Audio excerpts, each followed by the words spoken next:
Queridos irmãos, eu gostaria de meditar com vocês esta noite uma palavra abençoada, a palavra de Deus. E gostaria que vocês abrissem a Bíblia comigo para nós começarmos a nossa fala de hoje, falando sobre 3 pontos específicos e importantes para a nossa ministração nesta noite, que é sobre a oração do Pai Nosso. No capítulo 6, e a partir do versículo 9, 6, 9, tá certo? Vocês orem assim: Pai nosso que estás nos céus, santificado seja teu nome. Venha o teu reino, seja feita a tua vontade, assim na terra como no céu. O pão nosso de cada dia, dá-nos hoje. Ali diz, dá-nos hoje o pão nosso de cada dia. Até ali.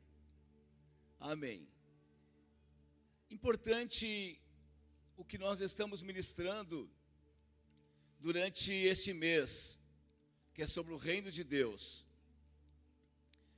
E o reino de Deus, ele é alcançado pelo esforço das nossas orações. Mas vejam bem, Jesus, ele quando estabeleceu o seu reino aqui na terra, seu governo, ele ensinou os seus discípulos, porque foi solicitado por eles. Quando disseram para Jesus, Jesus nos ensina a orar, como João ensina os seus discípulos. Aí Jesus começou a ensinar os seus discípulos. Ele disse, olha, quando vocês forem orar, vocês vão orar da seguinte maneira, da seguinte fórmula. É uma fórmula de oração, não é uma oração que a gente decora para orar ao Pai, como algumas religiões ensinam a oração do Pai Nosso. Jesus não estava ensinando uma oração escrita para que eles decorassem e pudessem recitar depois. Até Jesus recomendou aos seus discípulos que eles não deveriam repetir palavras ou orações, como faziam muitas pessoas naquele tempo, muitos religiosos. Porque muitos naquele tempo aprendiam as orações, eram ensinadas pelos rabinos. Tinha oração para todos os momentos de suas vidas. E Jesus disse, não pode ser assim. Não é assim que vocês precisam aprender. Mas há uma maneira de se chegar ao Pai. Há uma maneira de se chegar aqui na igreja. Há uma maneira de se chegar lá no gabinete da prefeitura. Há uma maneira de se chegar lá no gabinete de um deputado ou do presidente da república. Existe um protocolo. Existe um caminho a ser seguido. E Jesus disse, quando vocês forem orar, vocês não comecem do fim para trás, mas vocês, do fim para o começo, mas vocês comecem exatamente como precisa ser, no começo. Porque muitas pessoas naquele tempo e hoje também seguem esse mesmo modelo, iniciam já pelo fim. Dizendo, oh meu Deus, me dá isso, oh meu Deus, me dá aquilo, oh como eu preciso de ti. Oh, está vendo como aqui está o teu servo? E a pessoa se põe a pedir, a pedir, a pedir, a pedir.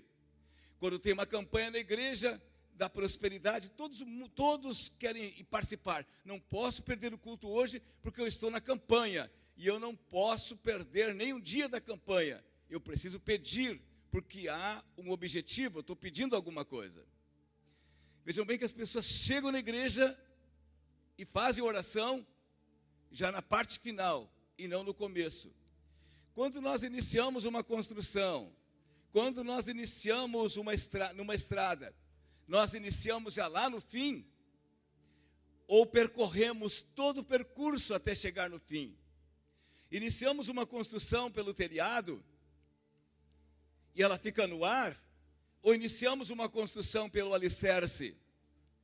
Claro que iniciamos uma caminhada, no início do caminho, iniciamos uma construção pelo alicerce. para que depois nós cheguemos lá. No alicerce é mais difícil, no começo é mais difícil.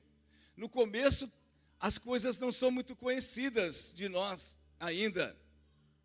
Quando iniciamos uma casa, nem temos ideia, só olhamos para a planta, mas nos diz pouco ali como vai ser aquela casa. Mas depois que seguimos o rito, que seguimos o ritual, depois que seguimos as leis da arquitetura que está na planta, e quando chegamos lá no telhado, e quando começamos a fazer o acabamento, e quando olhamos e dizemos, olha, a casa está pronta, nós dizemos, era isso mesmo que eu queria. Saiu exatamente, e saiu quando ainda o trabalhador, o profissional é caprichoso, nós dizemos, olha, saiu além da medida, muito bom mesmo.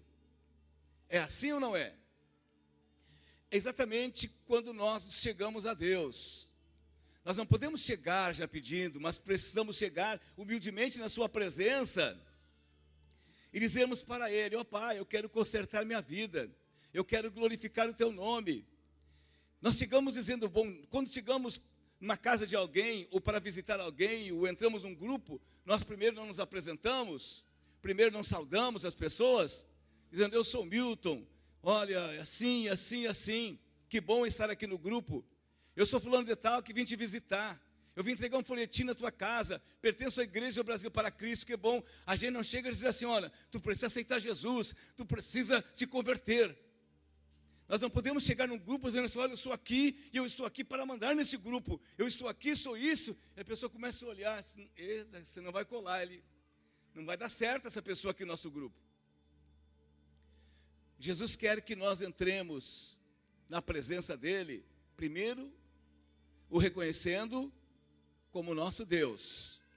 O que diz o texto que nós lemos? Primeiro versículo. Pai nosso que está nos céus, santificado seja o teu nome. Estamos dizendo, tu és o nosso Deus. Reconhecemos que tu és santo, que tu és Senhor. E nós estamos aqui para reconhecer isto em nossas vidas, que tu és santo. Estamos te reconhecendo como nossa autoridade, a autoridade maior, a autoridade perfeita, a autoridade soberana, como aquele que reina sobre nós. Estamos nos rendendo ao Senhor, a Deus, neste momento, que o reconhecemos como nosso Senhor. Nós não estamos exigindo nada dEle, nós não estamos pedindo nada para Ele, mas estamos reconhecendo que Ele sim pode nos ajudar, mas que primeiro nós o reconhecemos como nosso ajudador, como nosso salvador, como nosso galardoador, como aquele que tudo pode, mas Ele está entendendo que nós não estamos com interesse, o nosso interesse é de reconhecê-lo como Senhor, como Deus Todo-Poderoso. É necessário que nós, como Igreja de Jesus, tenhamos esta mesma atitude nos dias de hoje. Que comecemos a reconhecer o Senhor como nosso Deus, Deus forte e poderoso, Deus sem igual, Deus que é o mesmo de ontem, de hoje e eternamente, como disse o escritor aos Hebreus no capítulo 11. O Senhor que é grande, muito maior do que nós, e que Ele precisa crescer e nós diminuir, que Ele precisa agir e nós ficarmos calados. Diz a Bíblia que pelo muito falar vem a transgressão, diz o provérbio de Salomão. Mas aqueles que moderam os seus lábios são prudentes. Quando estamos na presença dEle, só queremos dizer glórias, só queremos dizer louvado seja teu nome. Tu és o nosso único Deus. Nós cremos, e não somente isto em palavras, mas em atitudes. Nós sentimos em nossa alma o temor pelo Senhor. Sentimos a reverência por Deus, sentimos o fogo do Espírito Santo vindo sobre nós, que é a presença de Deus, quando nós chegamos à presença dEle, respeitosamente, e começamos a dizer, tu és santo, tu és santo, tu és santo. Depois Jesus disse, e aí, no segundo passo, vocês o reconheçam como Senhor de suas vidas, como Rei. Digam na oração: venha sobre nós o teu reino, e seja feita a tua vontade, assim na terra como é feita nos céus. Quando nós estamos nesse nível, estamos entendendo que Deus, Ele veio para ser o Senhor de nossas vidas. Estamos reconhecendo a nossa origem. A nossa origem tem origem nele, e Ele foi quem nos fez. A nossa origem é de filhos, e Ele é o nosso Pai. Estamos o reconhecendo como nosso Pai, como Jesus Cristo falou: Paizinho, meu Paizinho, Abba Pai, Paizinho. Estamos reconhecendo que Ele é o nosso Paizinho, que Ele é o nosso amigo, que Ele é o nosso Senhor, que Ele é aquele que reina sobre nós, e como Pai que Ele é, bom e amável e soberano, Ele precisa ser obedecido. Venha o teu reino, venha o teu reino, seja feita a tua vontade. Nós não estamos pedindo nada ainda para Ele, estamos dizendo: Senhor, queremos que tu reines sobre nós. Não somos nós mais que vamos nos dirigir, autodirigir. Auto é da gente, né? Dirigir, a gente dirigindo, a gente se dirigindo.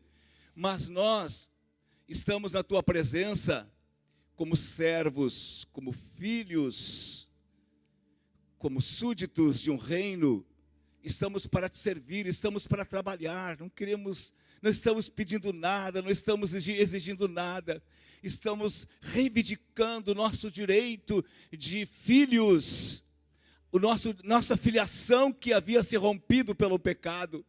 Estamos pedindo que queremos ser filhos e queremos fazer a vontade da casa, queremos fazer a vontade do Pai, queremos ser filhos obedientes, queremos ser filhos que trabalham, queremos ser filhos que prosperam, queremos ser filhos que estudam, queremos ser filho que trabalha para ajudar. Vejam o trabalho, vejam a direção de uma família. Você estude, que é educação, e você trabalhe.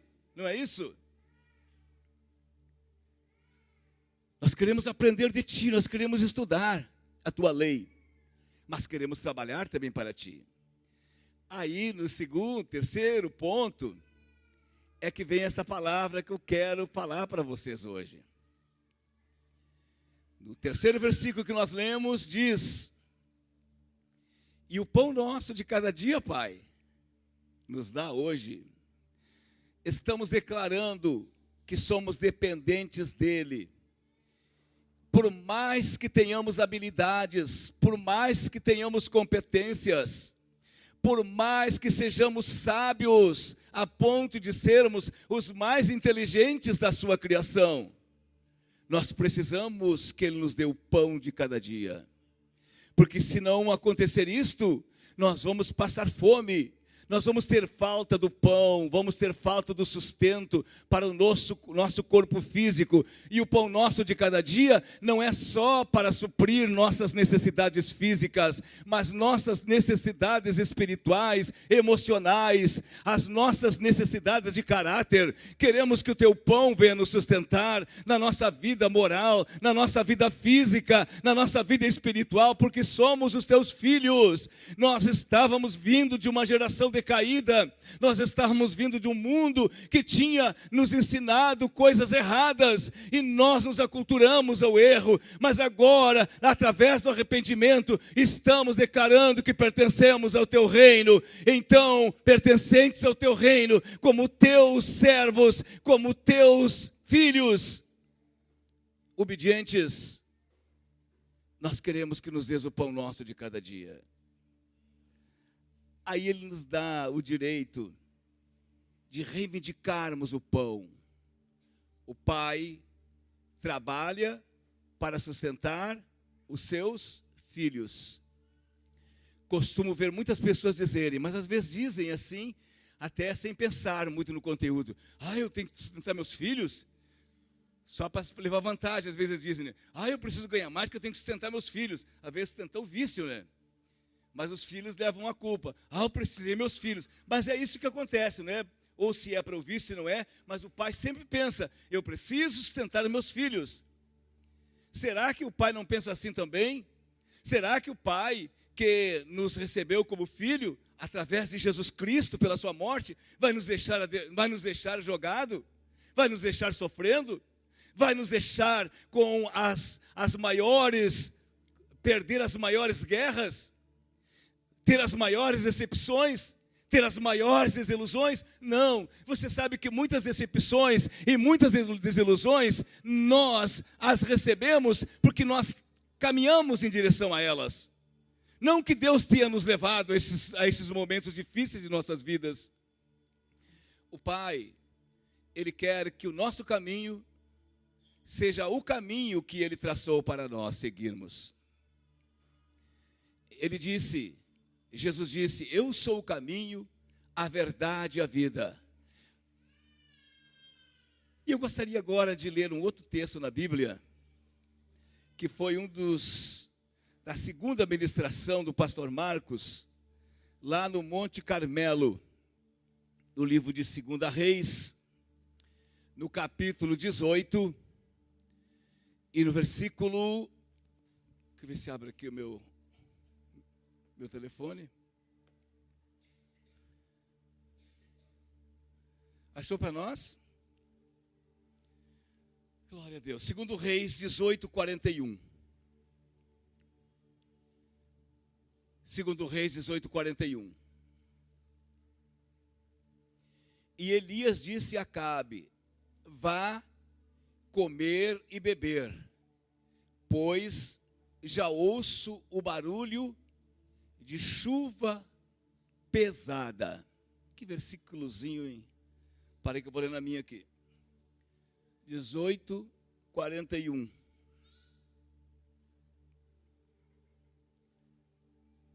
Não, 18?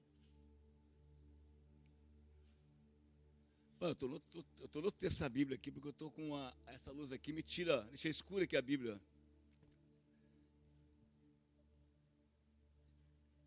1 Reis 18, 41. Arrumou um negócio aqui, né? Então disse Elias a Acabe, sobe, come e bebe, porque já ouço ruído de abundante chuva. Eu não falei que esse terceiro passo é o momento culminante de Deus conosco, do encontro de Deus conosco? Deus nos dando o pão de cada dia, Deus nos abençoando e respondendo tudo aquilo que a gente muitas vezes se apressa a pedir sem ter a legalidade, sem ter adorado e sem ter reconhecido que o reino dele precisa ser estabelecido na vida da gente. A gente fica chupando no dedo, não recebe nada, porque não chegou, porque não seguiu a lei, não seguiu o protocolo. Não é o que acontece, que muitas pessoas ficam decepcionadas, não recebem nada, mas chegam mesmo que doidos assim, Senhor, meu Deus do céu, eu quero receber, veja o que está acontecendo. E diz assim, onde é que saiu essa pessoa, meu Senhor? Por que ela não entrou pela porta? Por que ela não me adorou? Por que ela não disse que eu era santo? Por que não reconheceu como era Senhor? Por que ela não reconheceu que eu sou o rei dela, o governo dela? Mas aquele que segue todo esse ritual, e agora diz, Senhor, com o coração quebrantado, sabe, irmãos? Nesse momento já está quebrantado na presença de Deus, já adorou, já reconheceu a sua soberania, o seu governo, a sua paternidade. Você já se identificou como filho e reconheceu Deus como pai. Agora você diz, pai, paizinho, o teu servo precisa disto, a tua serva precisa daquilo. Dá, Senhor, abre o céu, Senhor, abre o céu, Senhor. O pai vai virar as costas e vai dizer, não conheço. Não, ele vai dizer, é a minha filha Eva, é o meu filho Marcos, ele é meu filho, eu vou atendê-lo, porque Deus é bom, irmãos. A gente que tem atitudes, às vezes, às avessas, contrárias à vontade dele, e a Bíblia diz que a vontade de Deus é boa, agradável e perfeita. E essa palavra aqui nos diz, eu preguei domingo passado, que quando Israel pecou, e os filhos nasceram no pecado, e nem conheciam mais a Deus, conheciam a Baal. E o profeta disse: pois agora Deus está exigindo que vocês o reconheçam. E se vocês não o reconhecerem, Deus vai abandonar vocês. Deus está dando uma outra chance para vocês. E os levou lá no Monte Carmelo, que eu falei para vocês domingo passado, que nós estivemos lá e foi algo tremendo. Já estamos com a caravana, o pastor Marcos vai anunciar semana que vem. Já temos até candidato para 2021. Foi algo muito forte mesmo. E quando o povo chegou naquele lugar, o profeta disse: se Deus que eu sirvo é o Deus verdadeiro, sigam-o. Mas se Baal, que vocês estão desconfiados que é Deus, porque alguém está enganando vocês, era fake news. Era engano de Satanás, não era verdade. Se o fake news, que eu tenho certeza que o fake news é um fake news, se tornar verdade, então como é que eu tenho fake news e o certo como é? O fake é o errado, né? O mentira. E o outro em inglês como é que é? News. Hã? Ô, pessoal do inglês, não tem ninguém aí, né? Tem o fake e tem o outro, né? Que é o verdade. O fake é a mentira, né? Não sei. Hã? Notícia? Tá bom. Vamos aprender inglês, pessoal. Quem vai para Israel não sabe nem falar inglês. Oh, Deus amado. E disse Deus: o que vocês agora estão pensando, nós vamos testar. Nós vamos orar. Eu falei domingo passado que eles oraram, primeiro os profetas de Baal, e aí foi descobrido que a crença deles era fake news, não era verdadeira. E aí, depois, Israel orou, Elias orou e caiu fogo do céu. E aí disse o povo: só o Senhor é Deus, Baal não é Deus.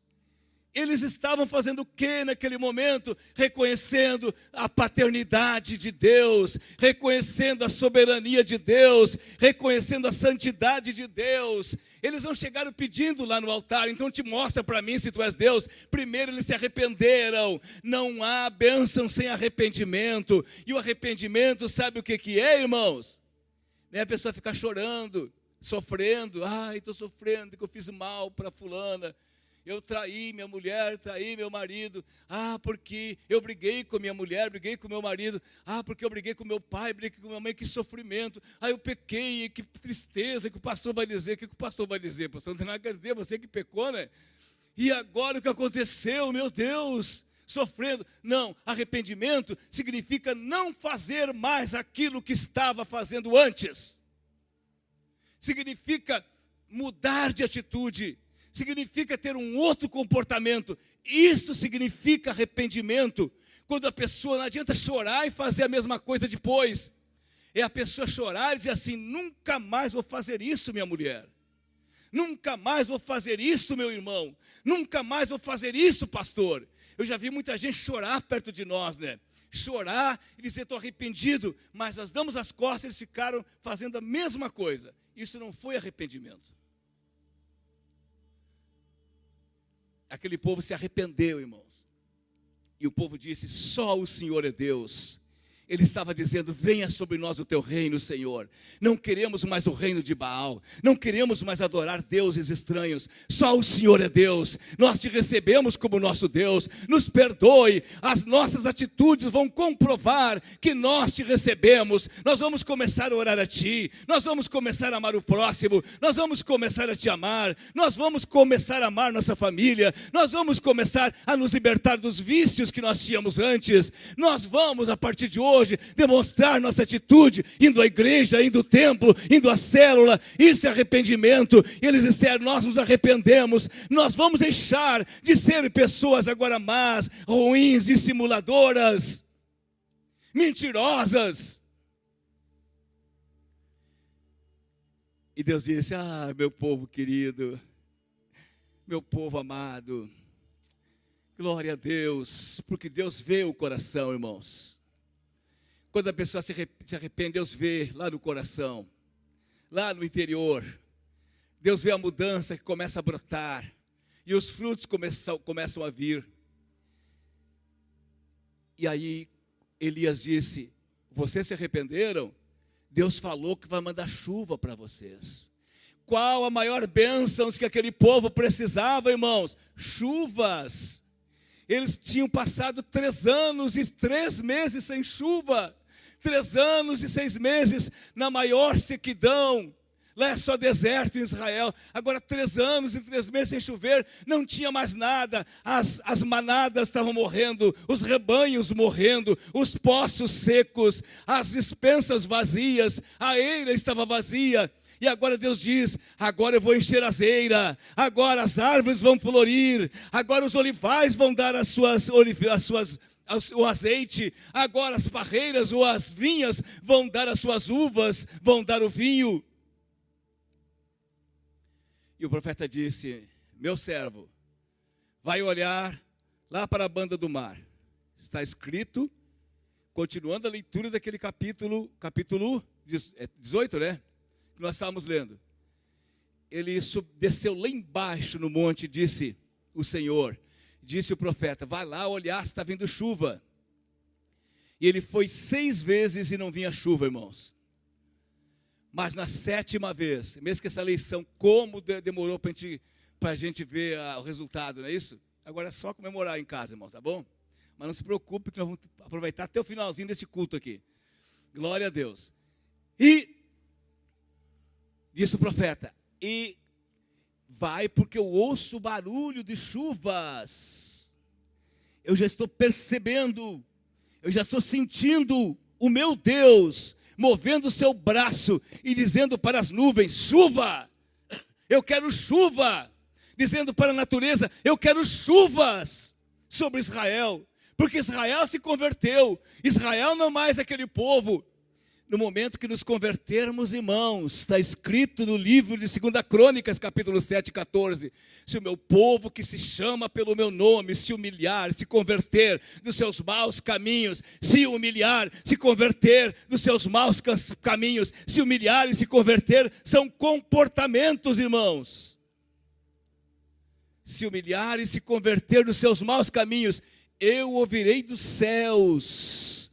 Não há outra maneira de Deus ouvir dos céus, se não nos comportarmos desta maneira, sem nos humilharmos, sem orarmos e sem nos convertermos dos maus caminhos. Maus caminhos, sim, caminhos que não são de Deus, caminhos de pessoas desviadas, caminho de pessoas mundanas, que nós não somos mundanos, nós somos de Deus. Não podemos andar nesses caminhos.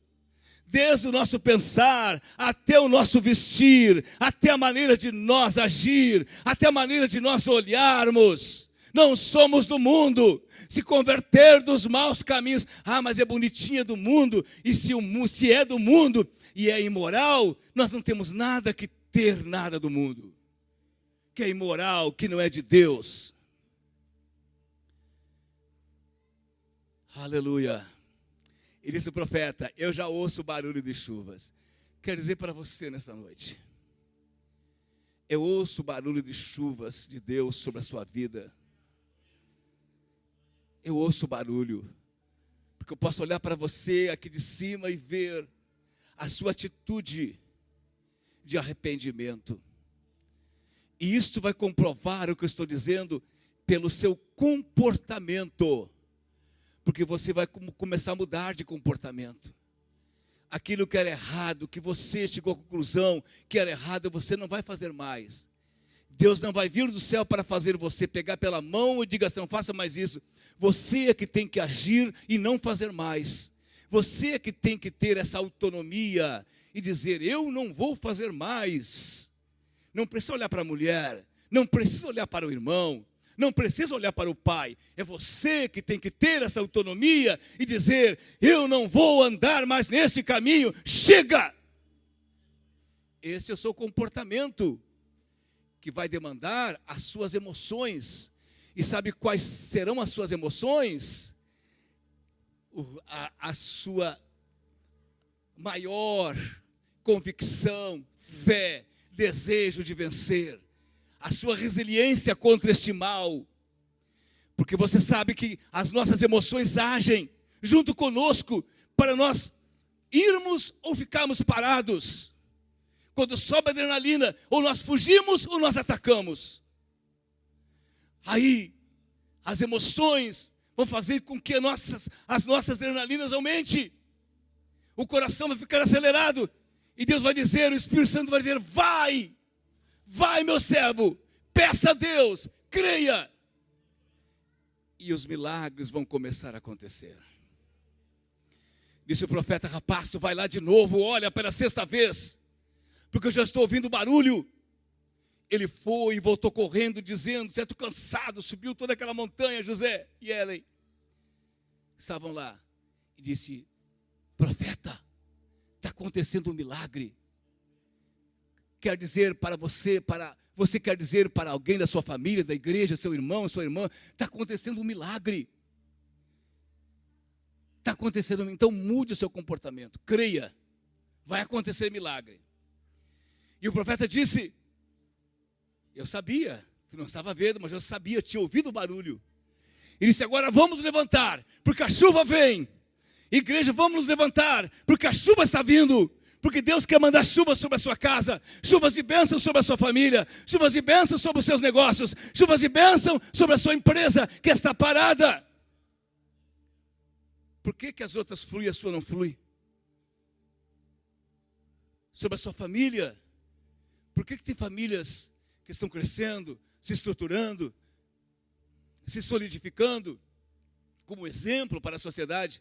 Por que a sua não será assim? Claro que será. Por que você não consegue vencer este mal que ataca você? Por que a sua mente tem dominado o seu coração? Por quê? Porque o caminho é errado. Porque as crenças são erradas. E os pensamentos automáticos vêm e dominam a sua vida. Mas Deus quer colocar um pensamento central na sua vida, que será o centralizador da sua vida. Dizer, tudo posso naquele que me fortalece. E esse pensamento central, esse pensamento verdadeiro, central, que dominará a sua vida, vai fazer com que você saia deste caminho e venha para o caminho das chuvas, o caminho da prosperidade. E a Bíblia diz que a chuva veio, irmãos, tão forte, todo mundo corria. Olha a água, não sabiam se corriam da chuva ou se corriam para beber a água da chuva. É isso que vai acontecer, coisas tremendas, extraordinárias.